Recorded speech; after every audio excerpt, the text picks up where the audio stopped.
Welcome back to the program. We are joined Selamat datang kembali di program ini. Hari ini kita ditemani oleh Jennifer Kavanagh, Senior Fellow dan Direktur Analisis Militer di Defense Priorities, serta dosen tambahan di Pusat Studi Keamanan Universitas Georgetown. Terima kasih banyak telah bergabung dalam program ini. Thank you very much for coming on the program. Ida Tesink, dating beredwunden si. So you write extensively on, Jadi, Anda menulis secara mendalam tentang pergeseran dalam kebijakan luar negeri AS, mengeksplorasi argumen untuk menarik diri, atau setidaknya mengurangi sampai batas tertentu, kehadiran di Eropa dan Timur Tengah, serta lebih berfokus pada urusan dalam negeri. Saya menemukan argumen-argumen ini sangat menarik, karena banyak dari gagasan tersebut termasuk dalam pendekatan tradisional Amerika sebelum Perang Dunia II, yaitu pendekatan keseimbangan lepas pantai. Artinya, mendorong terciptanya keseimbangan kekuatan di Eropa dan Eurasia, sementara AS menarik diri dan membangun kekuatannya sendiri. Asumsinya selalu bahwa kehadiran luar negeri yang berlebihan akan membuat AS terjerat, menguras sumber dayanya, dan pada akhirnya mendorong pihak lain untuk menyeimbangkan kekuatan melawan AS alih-alih melawan satu sama lain. Jadi, ini adalah karya yang sangat menarik. Balancing each other. So it's very interesting work, and there also is a good indication of some of where the strategic. Dan ini juga merupakan indikasi yang baik tentang kemana arah pemikiran strategis Amerika Serikat, saya kira, sedang kembali. Anda baru saja pulang dari perjalanan ke Ukraina, di mana Anda bertemu dengan beberapa pejabat tinggi pemerintah Ukraina dan mendapatkan wawasan tentang situasi politik, militer, dan intelijen di sana. Saya ingin tahu apakah Anda bisa berbagi beberapa kesimpulan Anda terkait cara berpikir yang kini kita lihat di Kiev. Karena, sekali lagi, perang terus meningkat, dan kini ada pengakuan bahwa penghancuran bisa terjadi kecuali cukup menuju kesepakatan damai. Tawaran perdamaian yang ada di meja tentu tidak terlalu menarik bagi Ukraina. Titik awal yang lain, bagaimana para elit politik dan intelijen militer menjual ini? How are they looking at the progress of the war? So I think a little bit of a split screen. On the one hand, Saya rasa situasinya agak seperti dua sisi yang berbeda. Di satu sisi, keadaannya jelas cukup genting dan ada banyak ketakutan menjelang musim dingin yang akan datang. Ada sejumlah kendala yang dihadapi Ukraina dan orang-orang yang kami ajak bicara, baik dari pemerintahan, mantan pejabat, maupun pihak di luar pemerintahan, cukup jujur kepada kami tentang beberapa keterbatasan tersebut. Salah satunya adalah pertahanan udara. Beberapa orang yang kami temui menyebutkan bahwa hanya tersisa persediaan pencegat pertahanan udara di bulan saja. Kemampuan Ukraina untuk mencegat rudal balistik menurun drastis, dan bahkan kemampuan mereka untuk mencegat drone kini juga berkurang.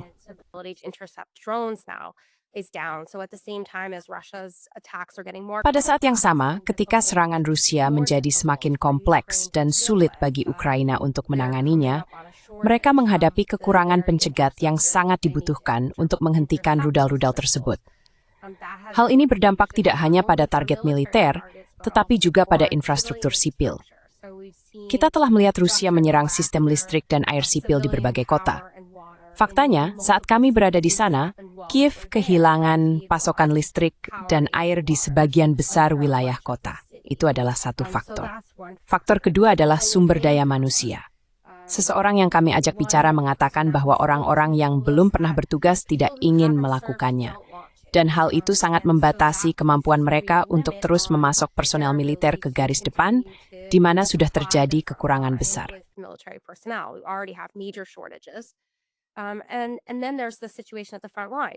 Dan kemudian ada garis depan yang juga garis depan, Elana Hotevapsiat. Selain karya manusia, baru juga Rusia memiliki keunggulan dalam penggunaan drone. Jadi zona pembunuhan menggunakan garis depan tegis efektif dulu, efektif dulu, karena Rusia memiliki keunggulan dalam inovasi dan jumlah drone. Jadi seruan tekanannya sangat besar. Dan ada pengakuan, saya rasa jika itu membutuhkan gencatan senjata, yang terkekan untuk itu, yang mengencang dia saat. Anda bersifat kita platform yang membatasi kemihtutan itu buat apa gaya dan senjata. The first are political constraints. As you suggested, the deal on Yang pertama adalah kendala politik. Seperti yang Anda katakan, kesepakatan yang ada di meja tidak terlalu menarik. Sangat sulit untuk dijual kepada publik Ukraina untuk menyerahkan wilayah untuk melepaskan keanggotaan NATO tanpa sesuatu yang konkret sebagai hasil dari bertahun-tahun perang.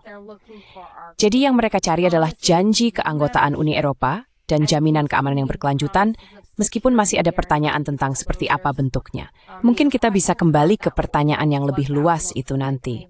Tetapi mereka membutuhkan sesuatu untuk ditawarkan kepada publik. Dan semua ini terjadi di bawah bayang-bayang meningkatnya tekanan terhadap Zelensky untuk mengadakan pemilu, serta kekhawatiran tentang apa artinya hal itu bersamaan dengan manuver politik di dalam negeri.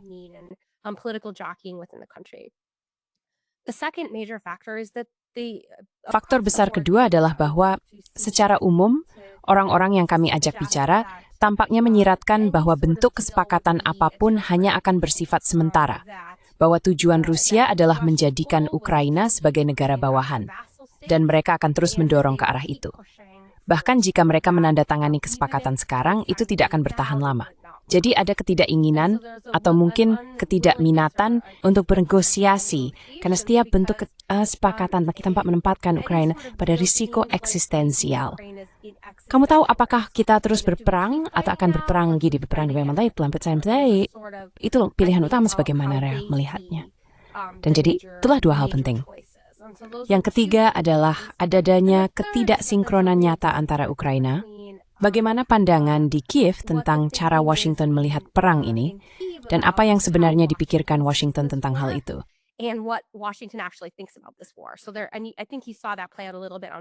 Saya rasa Anda sudah melihat sedikit bagaimana hal itu terjadi pada hari Jumat. Di Kiev, kami mendengar bahwa mereka merasa telah berhasil meyakinkan Trump bahwa dia berpikir mereka sedang menang. Di DC, suasananya tidak seperti itu. Dan itu bukan semata-mata kesalahan Ukraina. Menurut saya, Eropa dan Washington telah menumbuhkan semacam pola pikir ajaib seperti ini di Ukraina. Bagi saya, ancaman Tomahawk itu tidak pernah nyata. Itu selalu hanya permainan. Namun Ukraina percaya bahwa itu nyata. Jadi kami menghabiskan berminggu-minggu membicarakan Tomahawk, padahal seharusnya kami membicarakan pertahanan udara atau hal-hal lainnya. Saya pikir ketiga hambatan itu masih menghalangi kemajuan nyata menuju apa yang bisa dianggap sebagai kesepakatan yang layak atau paket gencatan senjata apapun yang memungkinkan terjadinya negosiasi yang sungguh-sungguh.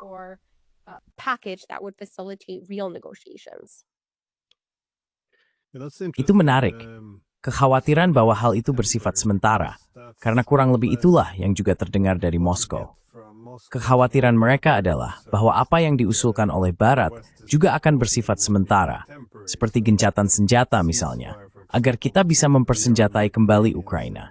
Dan ya, asumsi dasarnya adalah bahwa pada akhirnya, jika kita memiliki tentara Ukraina yang siap dengan ratusan ribu prajurit yang selalu bisa meluncurkan rudal ke Rusia, itu akan menjadi proksi yang terlalu menarik untuk dilepaskan.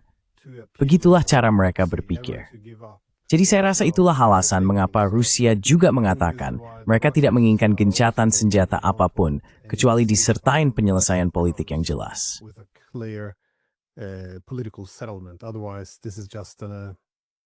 Kalau tidak, ini hanya, kamu tahu, kita akan berkumpul kembali dan melawan mereka lagi dalam beberapa tahun, kalau bukan beberapa bulan.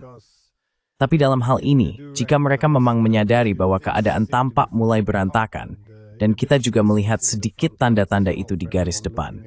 Bagi siapapun yang melihat situasi hari ini saja, Pokrovsk, bagian selatan, kurang lebih sudah jatuh, yang merupakan wilayah yang sangat luas, omong-omong. Dan Kupiansk juga tampaknya akan mengalami hal yang sama dengan sangat cepat. Ada kebutuhan untuk menemukan perdamaian. Tapi seperti yang kamu katakan, sepertinya sangat sulit untuk meyakinkan publik tentang hal ini. Jadi apa sebenarnya yang mereka bayangkan?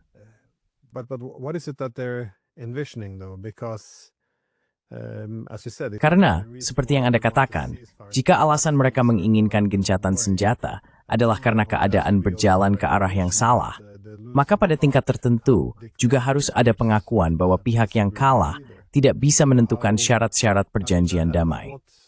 Jadi bagaimana? Pada titik mana menurut Anda mereka bersedia membuat konsesi?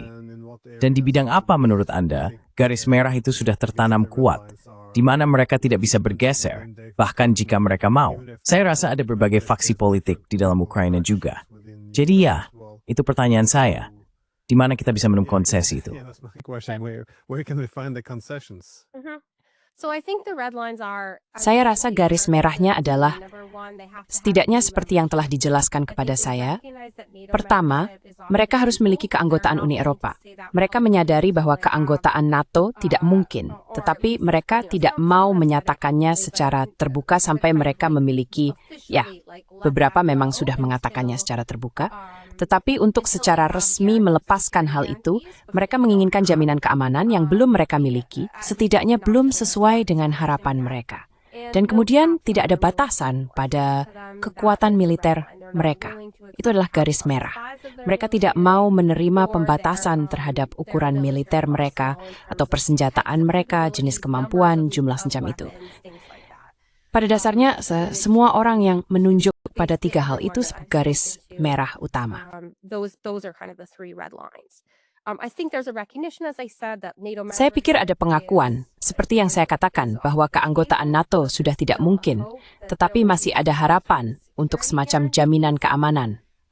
Anda mendengar hal itu dari Zelensky pada hari Jumat ketika para wartawan menanyakannya. Dia tidak mau menyerah pada keanggotaan NATO, tetapi dia benar-benar menekankan pada jaminan keamanan. NATO adalah yang terbaik, katanya, tetapi ada jaminan keamanan lain yang mungkin bersedia mereka pertimbangkan.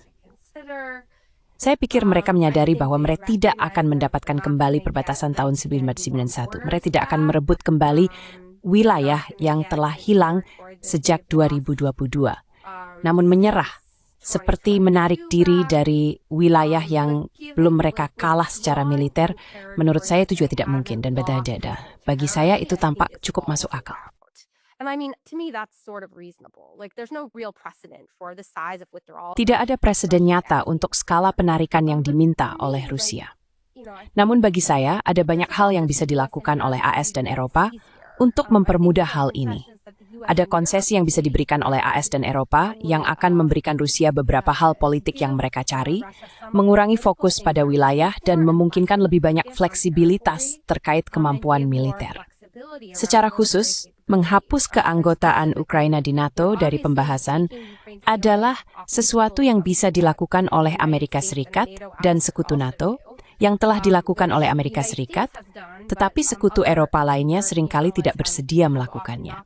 Dan yang kedua, benar-benar membahas penutupan pintu terbuka NATO sepenuhnya dan tidak ada lagi perluasan NATO.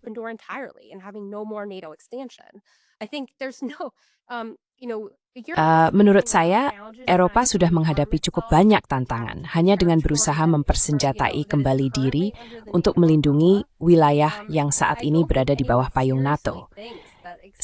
Saya tidak berpikir ada orang yang benar-benar percaya bahwa memperluas wilayah yang harus dipertahankan adalah ide yang baik saat ini. Jadi menurut saya, hal ini seharusnya tidak menjadi begitu sensitif secara politik. Dan jika Amerika Serikat serta sekutu NATO lainnya bersedia membahas hal ini dengan Putin dan lingkaran dalamnya dalam perundingan, itu berpotensi mengurangi sebagian tekanan terhadap Ukraina.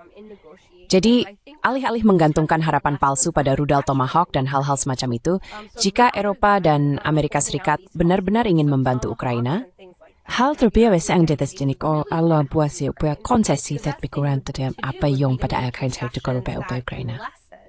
What Ukraine will have to give up ultimately.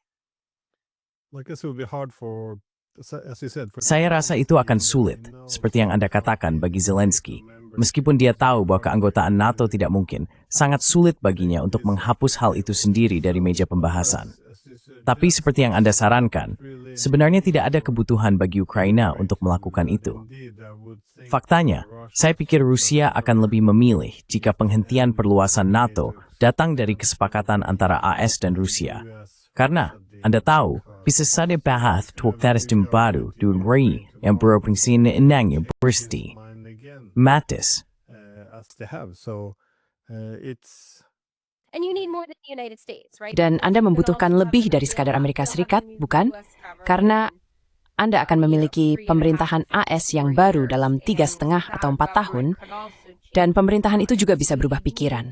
Jadi Anda memerlukan Amerika Serikat ditambah setidaknya beberapa sekutu NATO yang bersedia membuat komitmen bahwa hal ini tidak akan terjadi.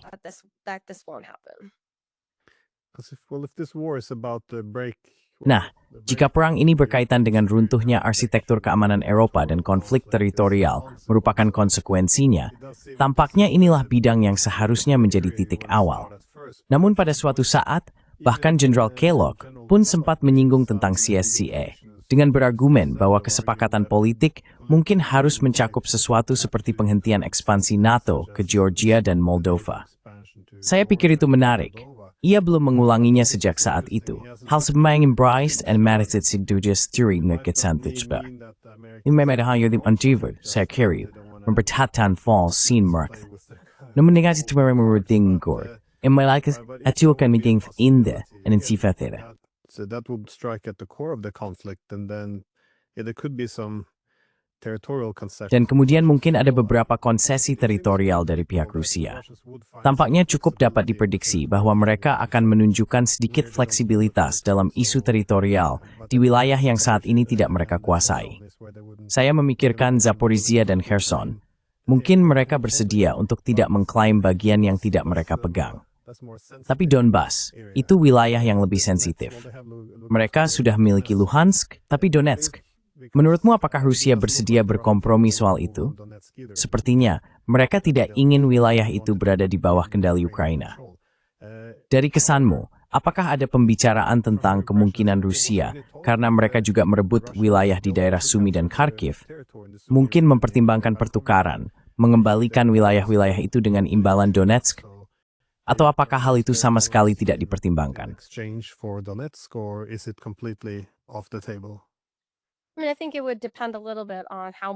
Saya rasa itu akan sedikit bergantung pada seberapa luas wilayah yang dimaksud. Karena pertukaran wilayah apapun harus kira-kira setara. Dari yang saya pahami sejauh ini, usulan yang ada di meja perundingan akan membuat Ukraina menyerahkan banyak wilayah dan hanya mendapatkan kembali sebagian kecil, yang menurut saya cukup tidak realistis. Namun mengenai pertanyaan wilayah, saya bertanya-tanya jika kesepakatan itu benar-benar menguntungkan Rusia dan mereka mendapatkan beberapa konsesi politik besar yang mereka inginkan, apakah mereka akan membatalkan seluruh kesepakatan hanya karena wilayah? Atau mungkin ada ruang untuk kompromi, misalnya sudah banyak pembicaraan tentang pembentukan zona demilitarisasi.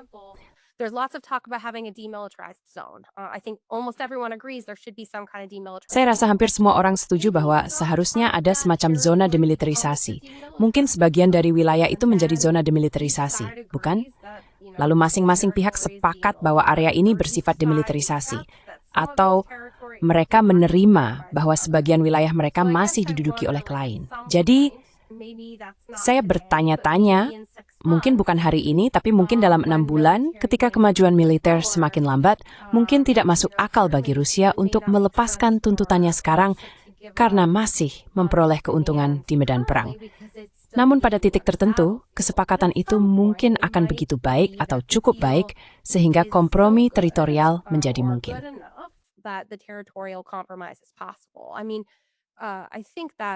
Maksud saya pikir Rusia menyadari bahwa pemerintahan ini mungkin lebih berpihak padanya, bersedia memberinya dalam pemerintahan AS ini kesepakatan yang lebih baik daripada kebanyakan pemerintahan lain dalam sejarah, dan mungkin bahkan lebih baik daripada pemerintahan berikutnya, karena kita tidak tahu seperti apa pemerintahan itu nanti. Jadi pada titik tertentu akan masuk akal untuk membuat kesepakatan politik, karena hanya mencapai tujuan teritorial tanpa mencapai tujuan politik akan buat kita berada dalam situasi yang kita bicarakan di awal, di mana kita sebenarnya belum menangani akar permasalahannya. Dan kemungkinan Ukraina akan mempersenjatai diri kembali atau terjadinya perang ini lagi akan jauh lebih besar.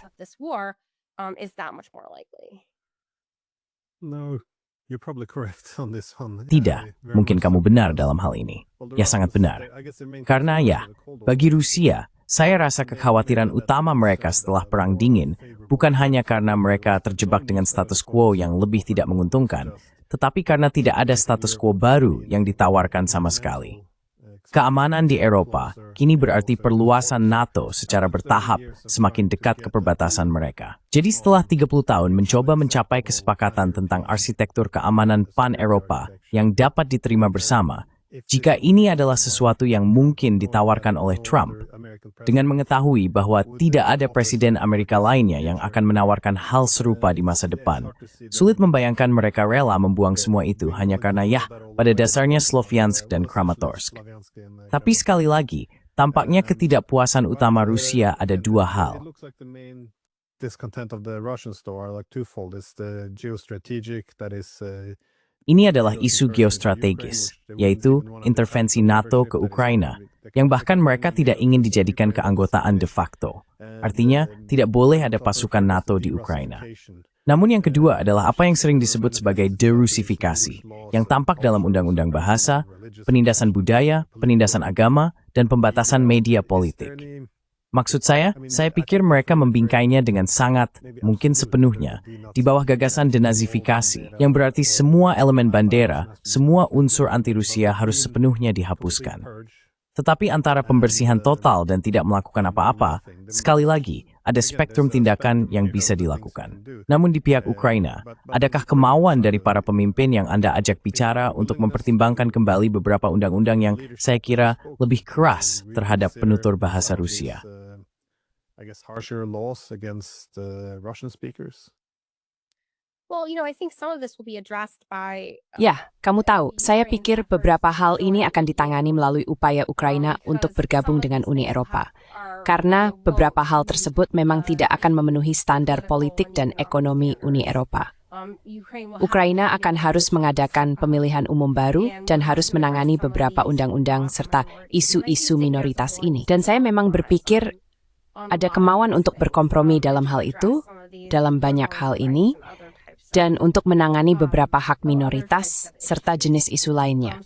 Jadi menurut saya, hal-hal itulah yang kemungkinan besar akan menjadi titik perdebatan utama. Saya pikir akan ada beberapa kompromi yang bisa dicapai di sana. Selain itu, hal-hal tersebut juga yang paling sulit dicapai secara militer, dan disitulah kita paling membutuhkan negosiasi. Jadi saya pikir pembicaraan tentang hal itu lebih sedikit dibandingkan dengan banyak hal lainnya, karena kita bahkan belum sampai pada tahap negosiasi serius dengan orang-orang yang duduk di meja membahas.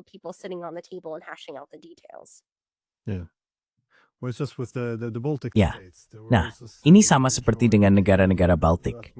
Mereka juga diberitahu ketika bergabung dengan Uni Eropa lebih dari 20 tahun lalu, bahwa karena standar hak asasi manusia di dalam Uni Eropa, mereka harus memberikan hak-hak dasar, hak untuk memilih, hak untuk bekerja di pemerintahan, hak berbahasa, semua itu. Karena mereka telah bergabung dengan Uni Eropa. Namun kemudian, 20 tahun kemudian, mereka mengatakan, dan terutama sekarang, mengingat 3 tahun terakhir, Uni Eropa dibang neesiets en op de fusuriets bij Europa berjek geopolitik. Met everything with haben in CSO. Which means very anti-Russian to the core. I'm just thinking that much of the Kremlin. Saya hanya berpikir bahwa sebagian besar pihak di Kremlin tidak lagi melihat Uni Eropa sebagai penjamin hak asasi manusia dalam bentuk apapun. Tapi mungkin kamu benar. Menurut saya, poin tersulit adalah soal netralitas dan tentu saja masalah teritorial. Sulit untuk memahami posisi pihak Ukraina karena mereka berhati-hati dalam menyampaikan pendapatnya, dan itu ada alasannya. Seluruh perang ini merupakan ancaman eksistensial, dan jika mereka memainkan kartu mereka terlalu terbuka, mereka justru membuat diri mereka rentan di dalam negeri, kurasa. Tapi seberapa terbuka kepemimpinan politik masih membicarakan hal ini?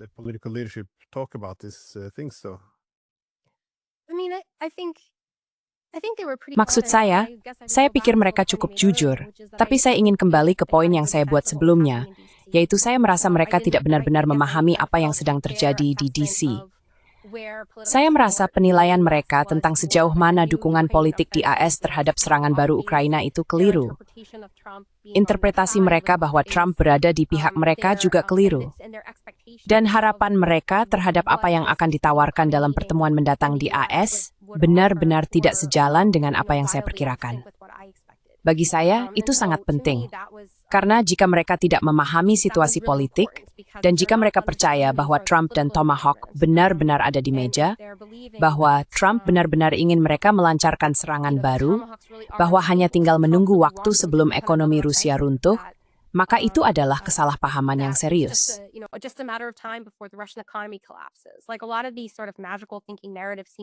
Banyak dari narasi yang semacam berpikir magis ini tampaknya menghambat kemajuan nyata dalam mempertimbangkan situasi pasca perang secara serius. Ada sedikit kesulitan untuk membuat mereka berbicara tentang, seperti membedakan antara apa yang mereka butuhkan sekarang untuk terus berperang dan apa yang akan mereka butuhkan setelah perang berakhir. Saat ini, fokusnya sangat pada hal-hal sehari-hari.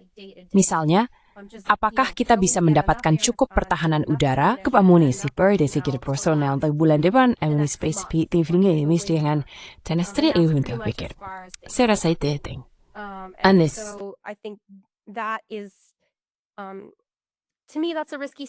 Bagi saya, itu adalah strategi yang berisiko, karena pandangan saya selalu bahwa kesepakatan terbaik yang bisa didapat Ukraina mungkin terjadi pada tahun 2022. Dan setiap hari yang berlalu, kesepakatan itu menjadi semakin buruk.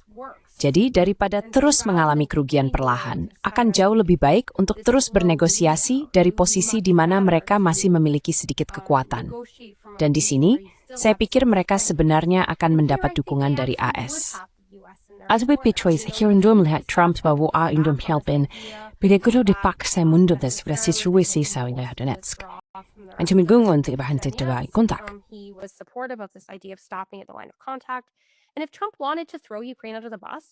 Dan jika Trump ingin mengorbankan Ukraina dan memaksa mereka untuk menyerah dalam bentuk apapun, dia sudah akan melakukannya. Namun dia tidak melakukan itu karena secara politik hal itu akan terlihat sangat buruk baginya.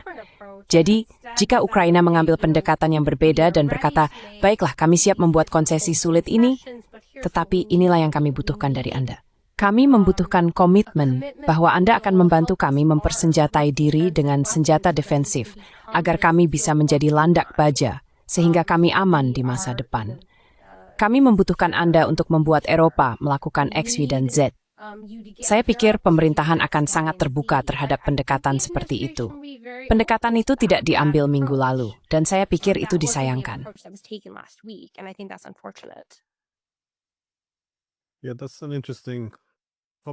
Ya, itu topik yang menarik. Bagaimana mereka di dalam Ukraina melihat jaminan keamanan seperti apa yang mereka butuhkan. Tapi juga jelas ada persaingan keamanan di sini, yang menjadi inti dari semuanya. Maksudnya, apakah mereka juga mengakui jaminan keamanan dibutuhkan oleh pihak Rusia? Atau mereka melihat ini lebih sebagai bentuk persaingan tidak langsung? Karena ketika kita mengatakan landak baja di pihak Rusia, mereka melihat setiap upaya untuk menjadikan Ukraina seperti Israel besar, atau sekadar landak baja ini sebagai sesuatu yang ditujukan melawan Rusia.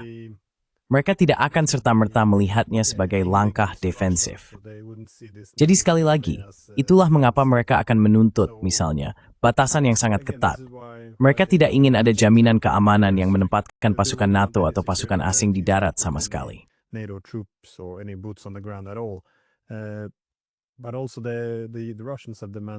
Tapi juga, Rusia telah menuntut demilitarisasi penuh, yang saya kira berada pada suatu spektrum, dari tidak ada tentara sama sekali, hingga memiliki kemampuan militer yang sangat kuat.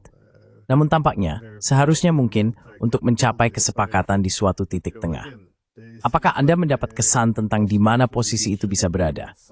Maksud saya, seberapa banyak jaminan keamanan yang mereka butuhkan, dan bagaimana mereka memandang hal itu dalam kaitannya dengan tuntutan keamanan dari pihak Rusia. Karena sekali lagi, setiap kali Anda berbicara dengan orang-orang di Moskow, pandangan mereka adalah bahwa mereka memulai perang ini, yang kini sudah berlangsung 3,5 tahun, untuk mencegah masuknya NATO ke Ukraina, dan bahwa setiap perjanjian damai yang justru membawa lebih banyak pengaruh NATO ke Ukraina akan menggagalkan tujuan tersebut. Izikatsing nawar pisini, fast kanj. They kind of dismiss this altogether, though. Yeah, so I think it's a really important question. Ya, jadi saya pikir itu pertanyaan yang sangat penting. Maksud saya mengenai pasukan NATO di dalam Ukraina setelah perang, bagi saya itu hal yang mustahil. Itu tidak akan terjadi karena Rusia lebih memilih untuk terus berperang daripada mengizinkan hasil yang justru ingin dicegahnya sejak awal perang, yakni menjadikan hal itu sebagai status quo pasca perang. Saya pikir tidak ada seorang pun di Ukraina yang benar-benar mau secara resmi mengakui bahwa hal itu tidak akan terjadi. Mereka masih berbicara tentang pasukan penjamin dan koalisi negara-negara yang bersedia. Tetapi saya pikir ada kesadaran bahwa pasukan penjamin itu tidak akan terdiri dari 100.000 tentara Eropa.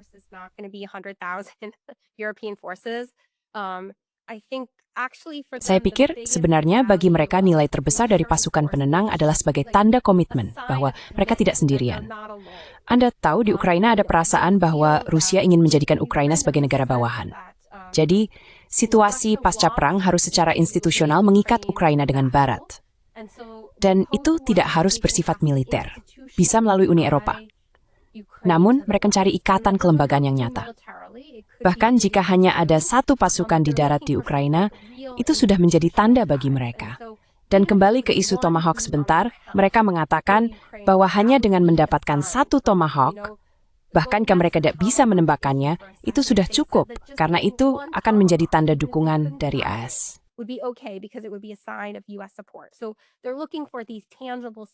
Jadi mereka mencari tanda-tanda nyata bahwa mereka masih terikat dengan Barat. Sekarang, ada pengakuan menurut saya bahwa pasukan penenang ini tidak akan benar-benar terbentuk. Ada banyak skeptisisme dari beberapa orang tentang koalisi sukarela. Bertanya-tanya di mana mereka berada, mengapa mereka tidak terdengar selama beberapa bulan. Meskipun saya perhatikan bahwa setelah pertemuan pada hari Jumat, mereka muncul kembali yang cukup menarik. Namun, Tetetik menerima senjata di tangan Hezbollah di kami Maltindawas disebut the Jackson Illis Metrai Tripin at Daughter.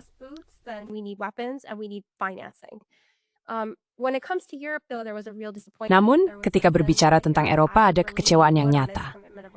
Ada perasaan bahwa Eropa belum benar-benar menepati komitmennya terkait persenjataan atau pendanaan, bahwa setelah awal tahun 2026 tidak akan ada dana untuk mendukung Ukraina jika mereka tidak menggunakan aset yang dibekukan, dan kekhawatiran bahwa mereka akan dibiarkan sendirian. Jadi, saya pikir setidaknya mereka membutuhkan komitmen dana dan komitmen persenjataan. Sekarang, terkait pertanyaan tentang bagaimana mereka memandang kekhawatiran keamanan Rusia atau persyaratan jaminan keamanannya, ada keengganan yang nyata untuk mengakui bahwa kekhawatiran Rusia ada yang sah atau untuk mengakui bahwa sebagai kekuatan militer yang lebih kuat saat ini dan negara yang memiliki keunggulan, Rusia akan mendapatkan hak veto atas beberapa ketentuan dalam perjanjian damai.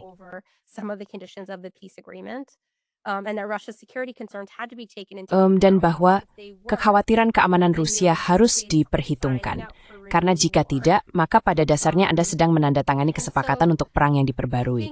Jadi saya pikir ada ruang di tengah-tengah situasi itu. Anda tahu, demilitarisasi, setidaknya dari pemahaman saya setelah berbicara dengan orang-orang di Rusia, mungkin tidak berarti tanpa militer sama sekali. Itu berarti militer yang bersifat defensif. Jadi ada garis merah tertentu, hal-hal seperti pesawat tempur dan pesawat peringatan dini, radar pertahanan udara jarak jauh, dan rudal serangan jarak jauh. Itulah hal-hal besar yang pikir telah didefinisikan Rusia sebagai garis merah. Dan bagi saya, dalam skenario pasca perang, saya pikir mudah tidak akan ada lagi transfer tempur atau pesawat peringatan dini dari Barat. Itu sesuatu yang saya pikir Barat bisa setujui, begitu juga dengan rudal serangan jarak jauh buatan Barat. Dan bahwa Ukraina tidak dapat membangun pesawat sendiri.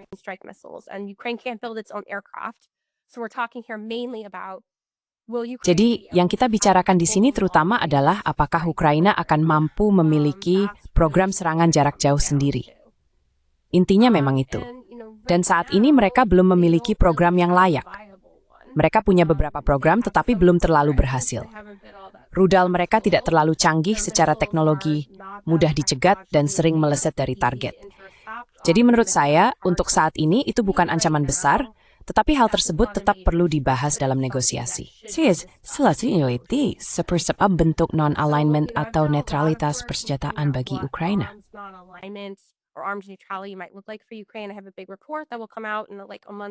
Saya akan merilis laporan besar tentang topik ini dalam sekitar 1,5 bulan. Dan saya benar-benar berpikir, berdasarkan penelitian saya, melakukan analisis kampanye dan berbicara dengan orang-orang dari semua pihak dalam isu ini, bahwa ada versi Ukraina bersenjata yang bisa aman tanpa menimbulkan ancaman ofensif terhadap Rusia dalam bentuk apapun. Saya pikir itu seharusnya menjadi tujuannya. Namun untuk sampai pada pembahasan itu, untuk mendapatkan seperti apa bentuknya, terus dan boleh pihak duduk di meja perundingan. Dan kita bahkan belum sampai ke tahap itu. Yeah, because it's a simple, recognizing the security level. Ya, karena ini juga tentang mengenali dilema keamanan. Mexico, for example, look at Maksud saya, jika Meksiko misalnya sedang mempertimbangkan cara untuk meningkatkan keamanannya, saya tentu tidak akan menyarankan mereka menempatkan senjata jarak jauh buatan Tiongkok di wilayah mereka, karena hal itu justru akan sangat mengurangi keamanan mereka. Namun tentu saja, sulit untuk benar-benar memahami kekhawatiran keamanan pihak lawan, terutama ketika sedang berada di tengah perang. Biasanya, empati terhadap lawan tidak berada pada titik terkuatnya dalam situasi seperti itu. Dan hal ini juga berlaku bagi pihak Rusia. Mereka seringkali tampak tidak mempertimbangkan bahwa meskipun mereka melihat NATO dan Ukraina sebagai ancaman eksistensial, Ukraina sendiri juga berada dalam konflik eksistensial. Ukraina bisa runtuh jika perang ini berlangsung terlalu lama. Kamu paham maksud saya? Maaf. No, I was just going to say, I think this is where the US... Tidak, saya hanya ingin mengatakan saya pikir di sinilah AS dan Eropa dapat berperan dalam membantu menjembatani kesenjangan itu. Anda tahu, dengan menyadari bahwa mungkin tidak semua negara di Eropa, mungkin Eropa secara keseluruhan, melihat Rusia memiliki kekhawatiran keamanan yang sah. Namun saya pikir pemerintahan saat ini menyadari bahwa konflik ini memang memiliki setidaknya beberapa akar yang sah. Bukan berarti ada yang berpikir Ukraina akan menyerang Rusia, tapi perluasan NATO dan dorongan berkelanjutan untuk mengintegrasikan Ukraina ke dalam NATO, kemitraan strategis AS, Ukraina dan Moskow, kemudian sinyal ke Moskow bahwa ada Ukraina ladeji, bahwa Ukraina akan integrasikan blok militer Barat. Ukraine was going to be integrated into the Western military bloc, and that was unacceptable. And so I think at least dan itu tidak dapat diterima. Jadi saya pikir setidaknya dalam pemerintahan saat ini hal itu diakui dan mungkin bisa membantu menjembatani kedua pihak. Sekarang kita memiliki orang-orang di pemerintahan yang memahami akar konflik dengan cara yang menurut saya tidak diakui oleh pemerintahan Biden. Mereka pada dasarnya menolak kekhawatiran Putin dan bahkan tidak mau membicarakannya. Saya tidak mengatakan bahwa pemerintah Biden harusnya menyetujui semua permintaan Putin. Tetapi setidaknya pikir pembahasan tentang hal itu tampaknya bisa menjadi jalur diplomatik yang berguna untuk mencegah perang sejak awal. A useful diplomatic track to avoiding war in the first place. Yeah. Well, this is also where the problem comes Nah, in with- disinilah masalah muncul dengan setiap kompromi, karena konflik ini tidak terjadi dalam ruang hampa. Ini sudah berlangsung lebih dari 30 tahun. Jika kamu ingat, tahun 90-an, ketika kita berbicara dengan Rusia, mereka tidak menginginkan perluasan NATO. Jadi kita membuat kompromi. Baiklah, mari kita buat kemitraan untuk perdamaian, yang bukan keanggotaan penuh. Tapi hal itu, yang seharusnya menjadi kompromi, ternyata menjadi tipu daya. Kemitraan untuk perdamaian justru menjadi batu loncatan menuju perluasan, bukan alternatif. Jadi, setiap langkah setengah-setengah atau jaminan keamanan terbatas akan dipandang bukan sebagai status quo baru, melainkan hanya sebagai rintangan kecil di jalan menuju perbatasan Rusia. To marching on the Russian border. So my point is that the trust level. Jadi maksud saya adalah tingkat kepercayaan di Moskow pada dasarnya sudah turun hingga nol. Saat ini sangat sulit untuk menemukan titik temu. Tetapi saya sangat setuju dengan apa yang Anda katakan. Mereka bisa mencapai semacam kesepakatan tentang arsitektur keamanan Eropa. Menurut saya, membahas secara tepat di mana batasnya menjadi hal yang sekunder. Tapi saya senang Anda menyebutkan Eropa dan AS, karena di bawah Trump, tentu saja dia tampak, ya, stidwin ses gamals nomor diu, and seguiguhis strategis. Dadat iwitu damop of growth, and misomis, yang bisa manumi, dahil yitim to apa yang tuith. Which is fair why I'm not sure what he's thinking. But for the rest of Washington, definitely Namun bagi sebagian besar pihak di Washington, dan tentu saja bagi orang Eropa, tampaknya mereka tidak siap untuk melepaskan Ukraina sebagai sekutu. Mungkin bukan sekutu yang kuat, tetapi setidaknya sebagai perantara. Pada satu titik, Sekretaris Jenderal NATO Jens Stoltenberg menyampaikan bahwa kita harus mendukung Ukraina karena jika Ukraina menang, kita akan memiliki tentara Ukraina yang berpengalaman tempur dengan ratusan ribu prajurit yang pada dasarnya akan menahan Rusia tanpa batas waktu. Mereka tidak menggunakan kata selamanya, tetapi kira-kira itulah maksudnya. Ini akan menjadi dasar arsitektur keamanan Eropa dengan menggunakan Ukraina sebagai semacam tembok untuk menahan gerombolan Rusia di luar.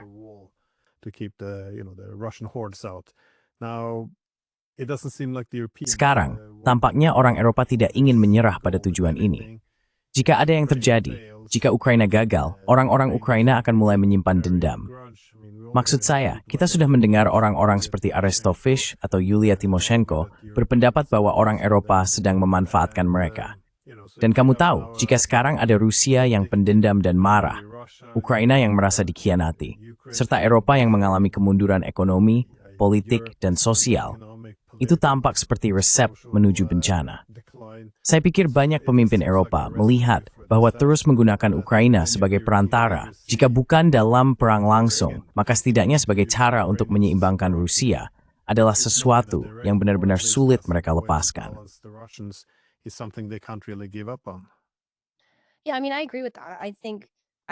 Ya, maksud saya setuju dengan itu.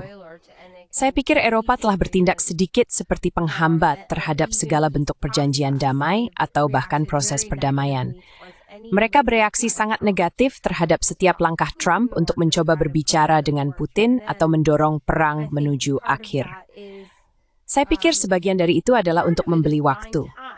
Mereka merasa perlu lebih banyak waktu untuk mempersenjatai kembali diri mereka. Mereka khawatir bahwa setelah perang berakhir, Rusia akan membangun kembali militernya dan kemudian menyerang NATO. Saya tidak sependapat dengan pandangan itu. Saya tidak berpikir Rusia berniat menyerang NATO kapanpun di masa depan, setelah mereka membangun kembali kekuatannya.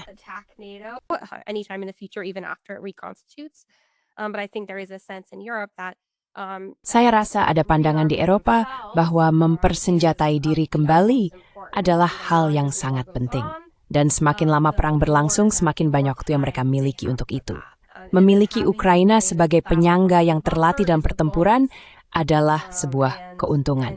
Saya juga berpikir hal itu menjadi penghalang bagi perdamaian, bahwa Eropa telah menetapkan syarat-syarat tidak masuk akal. Mereka mendorong Zelensky untuk terus mengajukan tuntutan maksimalis. Setiap kali Trump semacam menolak Zelensky, dia kembali ke Eropa dan meminta lebih banyak dukungan. Dan mereka memberikannya. Mereka menjanjikan dukungan.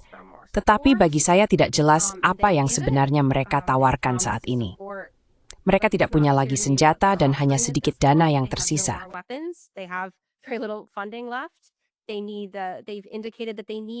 Mereka telah menyatakan bahwa mereka membutuhkan senjata itu untuk keamanan mereka sendiri saat ini, mengingat adanya serangan drone dan berbagai jenis ancaman lainnya. Jadi saya pikir itu merupakan batasan baik di Eropa maupun di Amerika Serikat. Tentu saja ada beberapa pihak yang masih melihat Ukraina sebagai proksi yang berharga. Saya pikir pemerintahan Biden memiliki pandangan bahwa perang di Ukraina berguna untuk melemahkan Rusia, untuk memperlemah musuh, terutama mengingat meningkatnya kekhawatiran terhadap kekuatan militer Tiongkok. Saya tidak yakin pemerintahan saat ini melihatnya dengan cara yang sama. Saya rasa mereka akan senang jika urusan dengan Ukraina selesai dan bisa fokus pada hal-hal lain.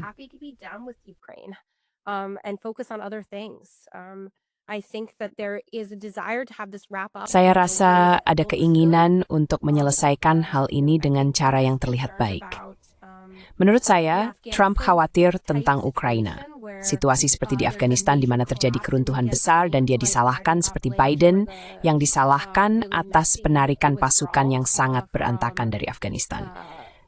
Namun saya tidak berpikir banyak orang di pemerintahan yang memiliki gagasan untuk menggunakan Ukraina sebagai proksi jangka panjang. Sebaliknya, yang ingin dinanya adalah tuliskan lekrik dan tarsik ke meringbal besar ke hal laikan Menormalkan hubungan dengan Rusia dan dikembangkan dan boleh hubungan transatlantik sehingga merupakan dua prioritas utama mereka terkait Eropa. Which are their two main other priorities when it comes to Europe, and they've been hesitant to move forward on either one of those until Dan mereka ragu untuk melangkah maju dalam salah satu dari keduanya sampai perang di Ukraina berakhir karena citranya terlalu buruk. Secara politik terlihat sangat buruk jika berupaya menormalkan hubungan dengan Rusia, sementara perang di Ukraina masih meningkat.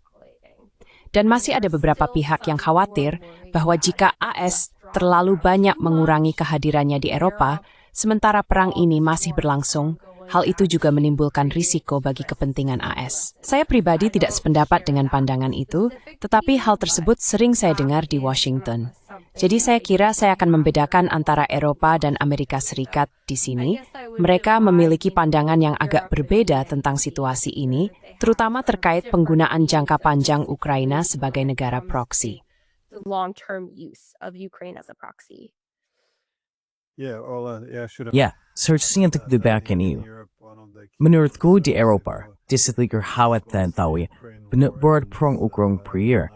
Amerika akan berkemas dan pergi kegilaan ini tidaknya berproses. Bago ya parang maging pirmahan seperti saya. Yung maging mas kapularan niya. Mula na parang na yung ref. Weth, memilih perspoken niya. Jadi menurut Anda, Amerika Serikat seharusnya sudah mulai mengurangi kehadirannya di Eropa, bahkan sebelum perang Ukraina berakhir. Yeah, I just don't think it's necessary. I mean, I think you could at least reduce. Ya, saya hanya tidak berpikir itu perlu. Maksud saya rasa setidaknya Anda bisa menarik kembali pasukan yang dikirim Biden pada tahun 2022. Saya tidak berpikir mereka masih diperlukan. Dan saya rasa Anda juga bisa melakukan pemangkasan tambahan terhadap pasukan darat maupun udara AS. Saya kira saya tidak melihat mereka dibutuhkan untuk menghalangi Rusia pada saat ini. Kalaupun ada, kebutuhan itu bahkan lebih kecil daripada sebelumnya. Rusia kini melemah secara militer. Mereka tidak akan mampu membangun kembali kekuatannya. Bahkan jika perang berakhir hari ini selama 5 hingga 8 tahun, dan saat ini mereka menimbulkan ancaman yang sangat kecil bagi NATO. Maksud saya, jika Anda melihat jumlah pasukan yang bahkan menurut perkiraan publik masih ditempatkan di pangkalan dekat Finlandia dan negara-negara Baltik, jumlahnya kecil. Finland and the Baltic states, they're small. It's not even clear to me you would need U.S. forces. Bagi saya, bahkan tidak jelas apakah pasukan AS akan diperlukan jika Rusia cukup gila untuk mencoba menginvasi Estonia saat ini. Jadi menurut saya masuk akal untuk menarik pasukan, baik karena mereka tidak dibutuhkan maupun karena hal itu akan mengirimkan sinyal yang sangat jelas kepada Eropa bahwa kali ini AS serius, bahwa kita tidak lagi bermain-main dengan pola lama di mana kita mengatakan Eropa harus berbuat lebih banyak, tetapi kita tetap bertahan di sana. Satu-satunya cara, menurut saya, untuk benar-benar memaksa Eropa mengambil tanggung jawab atas keamanannya sendiri adalah dengan menarik kembali pasukan AS dan melakukan perubahan kelembagaan di NATO agar orang Eropa memiliki peran kepemimpinan. Saya tidak mengatakan semua itu harus terdepan, tetapi bagi saya itulah tujuan dalam jangka waktu sekitar 4 hingga 5 tahun.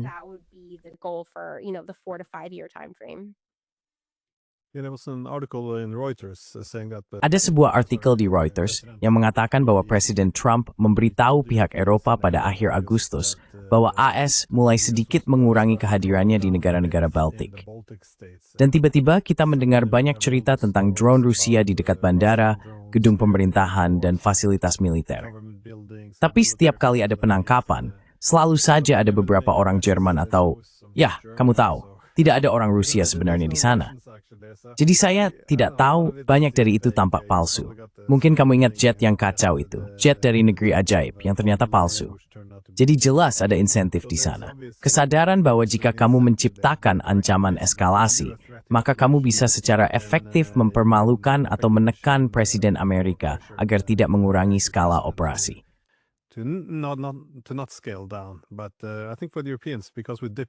Tapi saya pikir bagi orang Eropa, karena kami menggunakan uang yang kami ambil dari Rusia, kami khawatir bahwa orang Amerika akan pergi. Saya rasa, secara keseluruhan, dengan perang yang berakhir, hal itu menjadi semacam ancaman. Itulah sebabnya agak aneh ketika Trump mengatakan tidak akan ada Tomahawk. Maksud saya, ini adalah rudal yang dioperasikan oleh Amerika yang bisa membawa hulu ledak nuklir. Dan Rusia telah mengatakan mereka akan bereaksi seolah-olah rudal itu memang membawanya.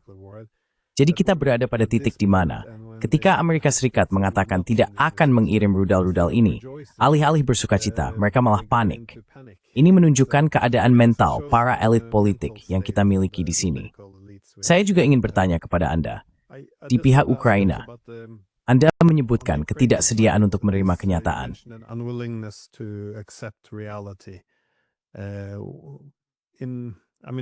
Maksud saya, ada dua alasan yang bisa menjelaskan hal ini.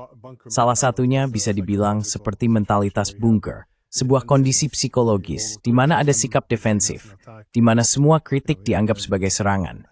Terjadi pemikiran kelompok, tidak ada yang bisa menantang keyakinan bersama. Tapi juga, sampai batas tertentu, orang Eropa dan mungkin dalam kadar yang lebih kecil, orang Amerika memberikan harapan palsu kepada Ukraina. Seperti NEP tanks urologate dan senjevskay pedofok North NEP, menong, and you, and porisnakiant. Vermethamad chimdreiskait. Sabi hawart mikir members from Mol, ang brega bravery market. The wishful thinking occurs the most. I mean, I definitely think it's both. I mean, there's a Maksud saya benar-benar berpikir ini keduanya. Ada kesan bahwa ada keyakinan nyata bahwa janji Tomahawk itu tulus. Tapi bagi saya, itu tidak pernah nyata jika hanya karena memang tidak ada cara bagi mereka untuk meluncurkan rudal-rudal itu. Tidak ada solusi jangka pendek untuk itu. Jadi bagi saya, semua ini hanyalah permainan sejak awal. Saya pikir ada harapan bahwa Amerika Serikat akan terus menyediakan senjata, bahwa setelah perang rahasia ya pun bahwa pernyataan Amerika Serikat Toxia S yang nipis bahwa akan memberi lebih banyak uang, bahwa semua itu ya nyata.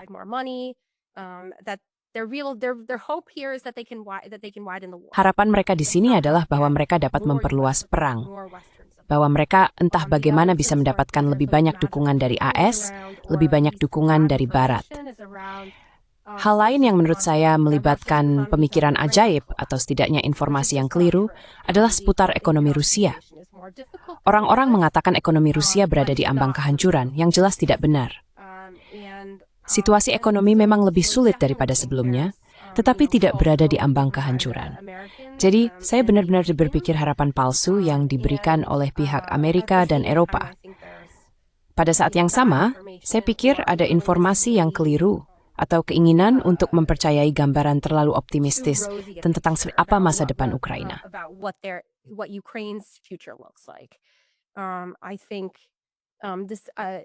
Saya pikir kampanye serangan jarak jauh adalah contoh yang baik di sini. Ada banyak pembicaraan tentang bagaimana mereka telah menghancurkan 20 atau 40% infrastruktur minyak Rusia. Tapi kemudian, jika kita melihat apa yang dilakukan Rusia sebagai pembalasan atas kampanye ini di Ukraina, mereka telah menghancurkan sekitar 60% infrastruktur gas dan mematikan listrik serta air di beberapa kota. Jadi pertanyaan saya adalah, siapa sebenarnya yang memenangkan kampanye ini? Kita tidak bisa hanya melihat keberhasilan Ukraina tanpa memperhitungkan biaya yang ditimbulkan oleh pembalasan Rusia terhadap Ukraina. Menurut saya, karena alternatif untuk terus berperang tampak begitu tidak dapat diterima secara politik dan moral, mereka terus mempercayai narasi-narasi palsu ini, baik yang berasal dari intelijen dan kepemimpinan militer mereka sendiri maupun dari luar.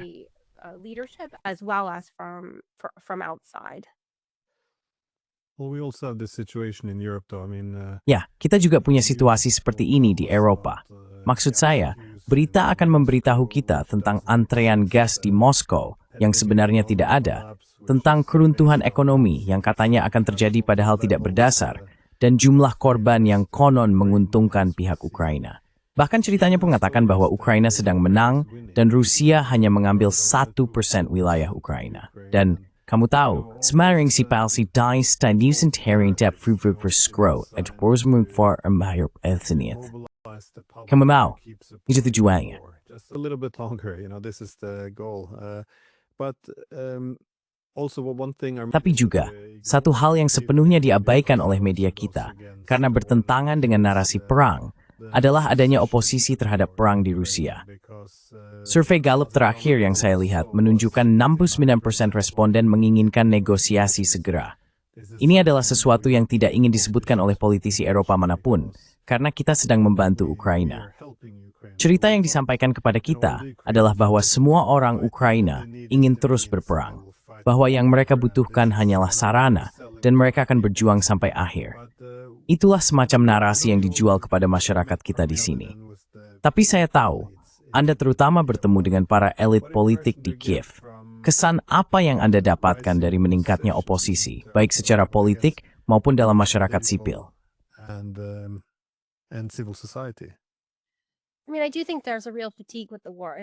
Maksud saya memang berpikir ada kelelahan yang nyata terhadap perang dan keinginan agar perang itu segera berakhir. Saya rasa hal itu ada bersamaan dengan kenyataan bahwa beberapa konsesi masih terasa tidak dapat diterima. Jadi, ya, mereka menginginkan negosiasi segera. Tetapi saya pikir jika Anda bertanya kepada orang-orang, apakah Anda bersedia menyerahkan sisa wilayah Donetsk, mereka akan menjawab tidak. Jadi masih ada, Anda tahu, orang-orang di sana yang kami ajak bicara, kami tidak hanya berbicara dengan para elit politik, kami juga berbicara dengan orang lain, mengobrol di hotel dan hal-hal semacam itu. Ada perbedaan antara, Anda tahu, gagasan tentang perdamaian yang adil yang masih mereka harapkan, di mana apa yang mereka anggap sebagai invasi ilegal dan tanpa provokasi.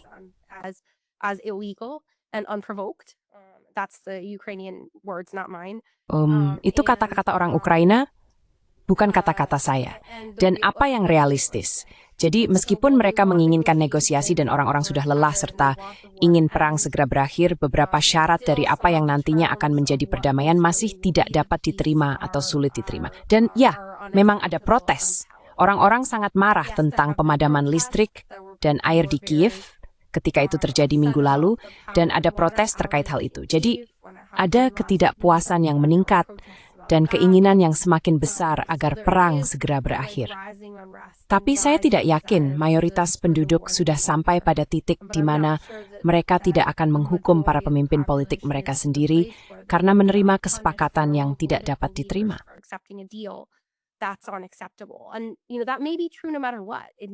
Dan kamu tahu, itu mungkin benar apapun yang terjadi. Bisa jadi apapun kesepakatan yang diterima nanti, kepemimpinan politik pada akhirnya akan digantikan. Dan karena alasan itu, saya pikir narasi yang harus dijual oleh setiap pemimpin Ukraina adalah bahwa perdamaian ini semacam dipaksakan, bukan diterima sepenuhnya. Kalau tidak, itu akan terlalu beracun secara politik. Itu penilaian pribadi saya. Dan saya pikir kamu tahu dalam perang apapun, satu-satunya saat kamu mencari perdamaian adalah ketika semua pihak setuju bahwa kesepakatan yang ada di meja, seburuk apapun, lebih baik daripada terus berperang. Saya pikir kita sedang menuju ke sana, tapi kita belum sampai sepenuhnya.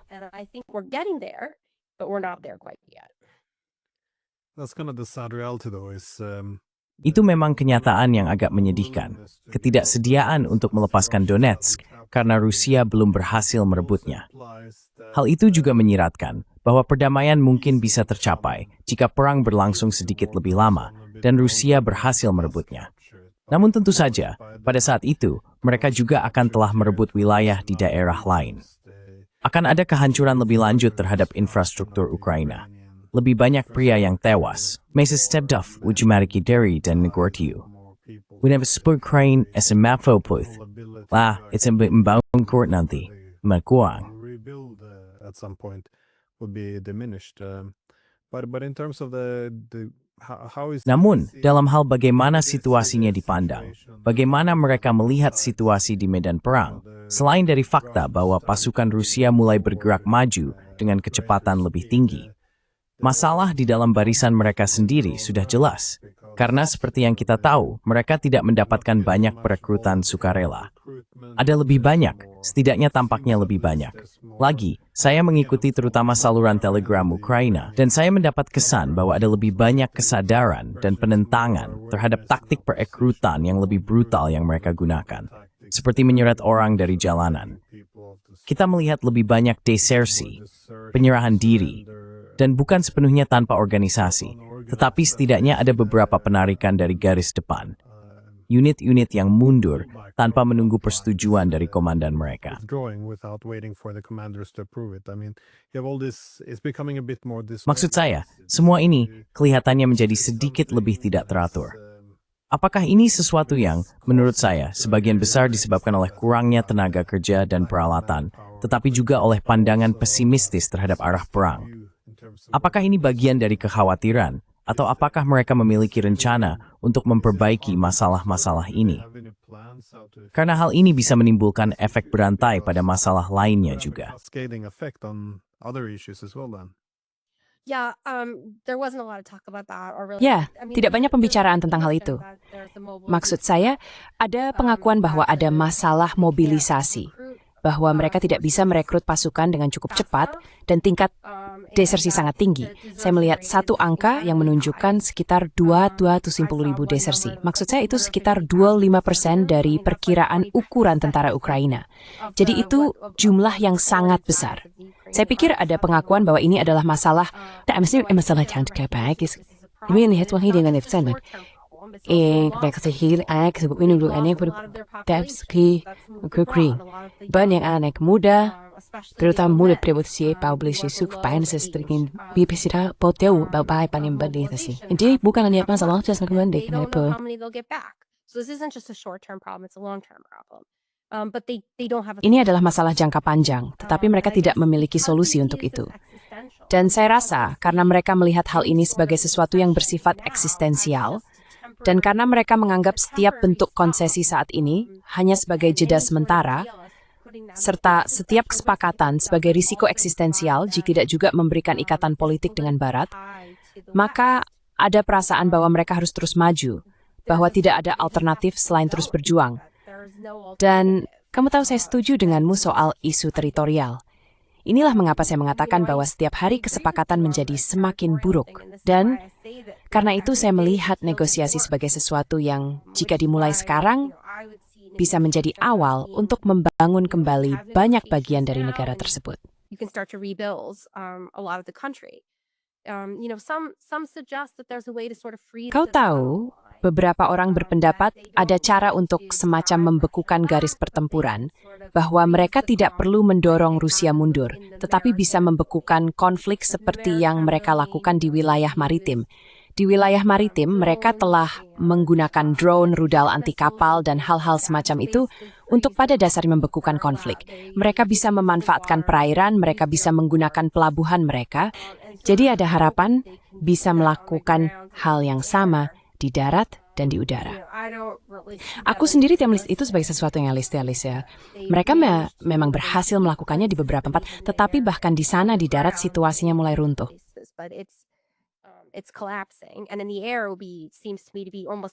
Dan di udara, menurut saya itu hampir mustahil. Kecuali jika Anda memiliki pertahanan udara dan pencegat dalam jumlah besar, yang jelas sedang mengalami kekurangan di seluruh dunia. Jadi, bagi saya itu tampak tidak realistis. Anda tahu, saya rasa situasinya cukup sulit, dan saya tidak yakin bahwa hanya dengan merebut wilayah itu akan menyelesaikan masalah. Jika Rusia benar-benar berhasil menguasai seluruh Donetsk secara militer, apakah itu akan mengakhiri perang? So, kuning susah ruang demokrasi berpolitik yes. Bisa tidak tahu perang akhir tahu politik yang diselesaikan.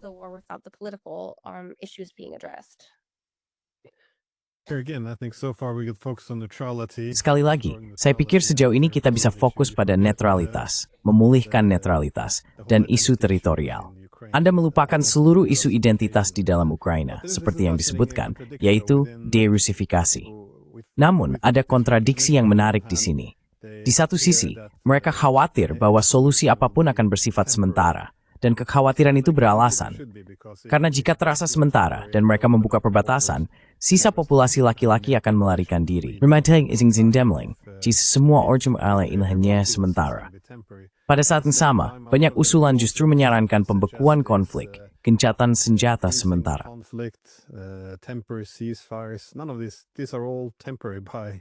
Tidak satu pun dari hal-hal ini, semuanya bersifat sementara, secara alami, secara definisi. Jadi ini tidak akan menyelesaikan apapun. Maksud saya pikir yang paling dibutuhkan Ukraina adalah status quo baru yang berkelanjutan. Yang saya kira berarti penyelesaian politik itu. Pertanyaan terakhir saya bagaimanapun adalah bahwa jelas semua orang sekarang berfokus pada fakta bahwa Tomahawk tidak dikirimkan. Sebagai gantinya, Presiden Putin dan Presiden Trump kemungkinan besar akan bertemu di Budapest untuk membahas cara mengakhiri perang ini. Sekali lagi, saya tidak berpikir posisi Rusia, inti dari posisinya, akan banyak berubah. Artinya, Ukraina kembali menjadi netral dan konsesi teritorial harus diterima. The territorial concessions must be accepted, plus the other stuff. What do you Selain itu, hal-hal lain juga terjadi. Tapi apa yang kamu harapkan dari ini? Kamu memberi kesan bahwa kamu berpikir keinginan Trump untuk perdamaian, untuk mengakhiri perang itu tulus, tapi menurutmu apa harapan realistis dari pertemuan ini? Karena Trump memang mencoba menekan Rusia ya sejak Alaska. Mereka mencoba membuat India, kamu tahu, ikut dalam sanksi, membantu sedikit dengan senjata. Tapi posisi Rusia tidak bergeser sedikit pun.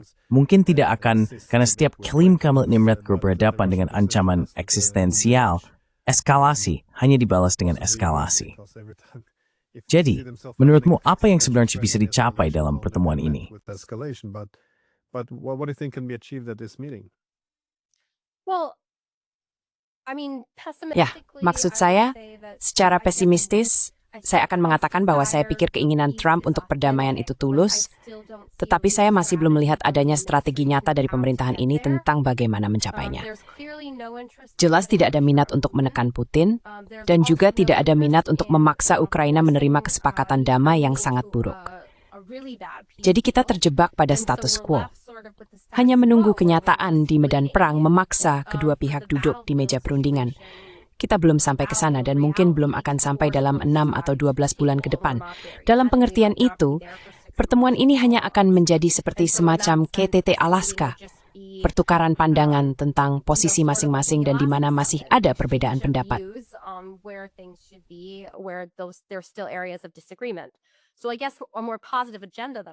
Jadi, saya rasa agenda yang lebih positif yang akan saya tetapkan bagi kedua pemimpin adalah untuk fokus pada jalur yang mungkin berbeda, alih-alih mencoba menyelesaikan seluruh masalah ini sekaligus dengan semacam kesepakatan besar. Kembali ke strategi yang tampaknya sedikit berhasil pada periode Maret-April, yaitu mencari kemenangan kecil, seperti gencatan senjata maritim dan udara. Dan saya akan mengusulkan gencatan senjata di bidang energi.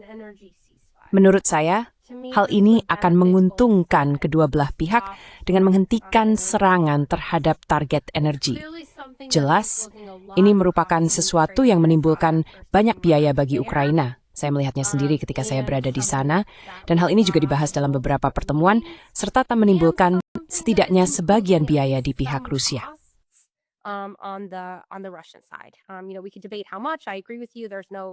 Kau tahu, kita bisa berdebat soal berapa besar dampaknya.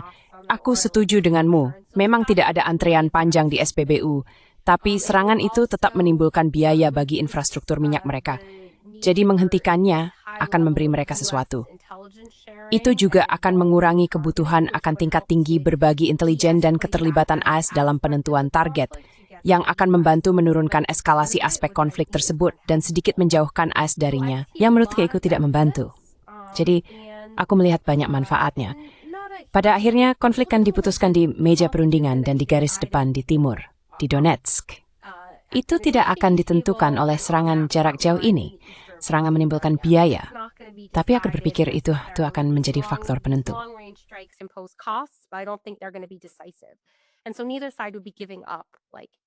Jadi kedua belah pihak tidak akan kehilangan terlalu banyak, tetapi masing-masing akan mendapatkan sesuatu sebagai imbalan.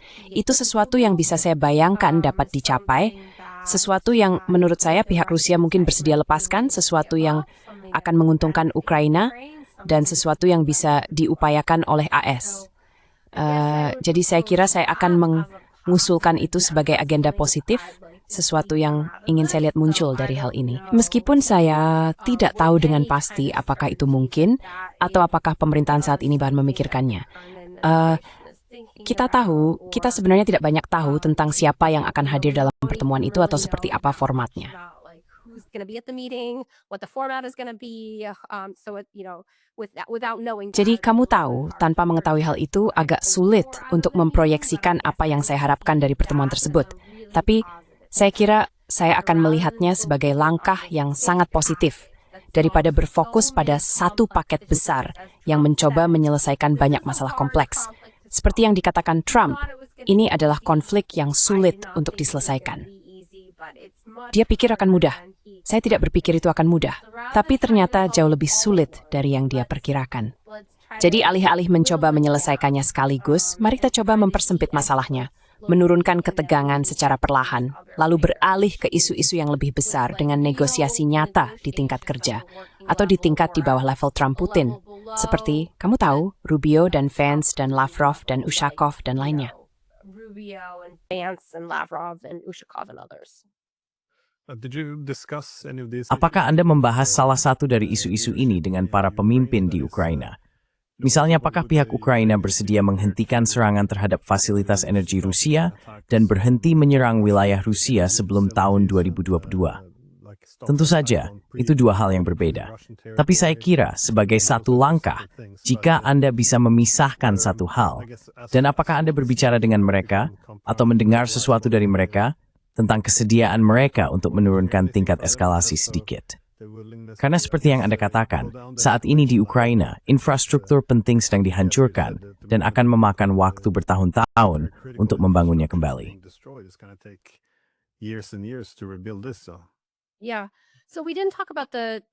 Ya, jadi kami tidak membahas masalah wilayah sebelum tahun 2022. Kami memang sedikit membicarakan tentang deeskalasi seperti gencatan senjata udara, gencatan senjata maritim, atau gencatan senjata energi. Dan memang ada keterbukaan terhadap hal itu. Saya pikir sebelum saya pergi, Zelensky sempat memberikan komentar yang menyerukan gencatan senjata udara sepihak. Dan saya pikir itu konyol. Jadi saya menanyakannya, tapi yang timid sebenarnya sudah gencatan senjata yang udah mungkin. Seperti di satu domain tertentu gencatan senjata total. Itu merupakan masalah untuk masa amin. Jadi secara sepihak, singin Rusia at verong kita, tetapi en math at the small. Itu bukan maksudnya, menurut orang-orang. Saya pikir itu pernyataan yang konyol dan saya bertanya-tanya, apa maksudnya? Itu tidak akan terjadi. Tapi yang dimaksud dengan itu, setidaknya dari orang-orang yang kami ajak bicara, beberapa orang yang kami ajak bicara, adalah gencatan senjata di udara, seperti di satu ranah. Jadi saya memang berpikir bahwa itu memberi sinyal dan kami juga mendengar dari pihak lain, gagasan bahwa hal-hal seperti ini bisa dibicarakan. Ini sesuatu yang tipikal waktu berkonten.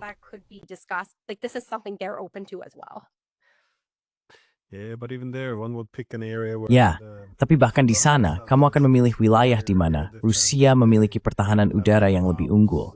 Mereka punya bom FAP. Mereka sekarang menguasai drone. Jadi membekukan satu wilayah tempat Rusia sedang mendominasi akan sulit diterima. Tapi sekali lagi, ini hanya saran. Kamu bisa menambahkan hal-hal lain di dalamnya juga.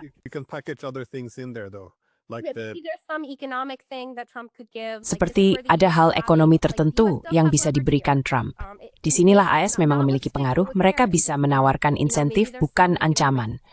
Mungkin ada langkah ekonomi yang bersedia diambil oleh pemerintahan atau pembahasan tentang arsitektur keamanan Eropa yang lebih luas. Dan saya memang berpikir bahwa di pihak Rusia ada kesadaran bahwa menjaga Trump tetap terlibat dan tidak sepenuhnya menjauh dari proses ini sangat penting.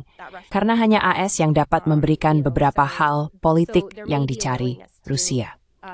Jadi mungkin ada kesediaan untuk memberikan sesuatu kepada Trump di sini agar ia tetap terlibat dan bersedia bekerja sama dengan Putin dan pihak Rusia ke depannya.